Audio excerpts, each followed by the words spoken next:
বিগত ১৬ বছরের ভেঙে পড়া কাঠামো সংস্কারে গত ৩ অক্টোবর ৮ সদস্যের জনপ্রশাসন সংস্কার কমিশন গঠন করা হয়। এরপর ৩ দফা সময় বাড়িয়ে কমিশনের মেয়াদ ১৫ ফেব্রুয়ারি পর্যন্ত নির্ধারণ করা হয়, কিন্তু কাজ শেষ হয়ে যাওয়ায় আগেই প্রতিবেদন জমা দিচ্ছে কমিশন।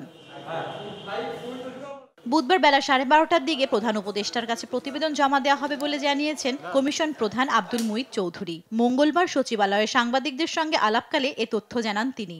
অনলাইনে আমরা অপিনিয়ন নিয়েছি, সেগুলোর ভিত্তিতে আমাদের রিপোর্ট আজকে আমরা চূড়ান্ত করে স্বাক্ষর করব। কালকে দুপুরে 12:30টায় আমরা মাননীয় প্রধান উপদেষ্টার অফিসে যাব এবং তাকে হস্তান্তর করব। প্রতিবেদনে ১০০টির বেশি সুপারিশ থাকছে বলে জানিয়েছেন আব্দুল মুইত চৌধুরী। অনেক প্রস্তাব আলোচনা করেছি, কি ফাইনালি যাবে সেইটা কালকে দেখতে হবে। বুধবার জনপ্রশাসনের পাশাপাশি বিচার বিভাগ সংস্কার কমিশনেরও প্রতিবেদন জমা দেওয়ার কথা রয়েছে। আইন কমিশন তারাও কমপ্লিট করে ফেলেছেন। এই দুটো রিপোর্ট আমরা কালকে দেব। জান্নাতুল মোহনা, দেশ টিভি, ঢাকা।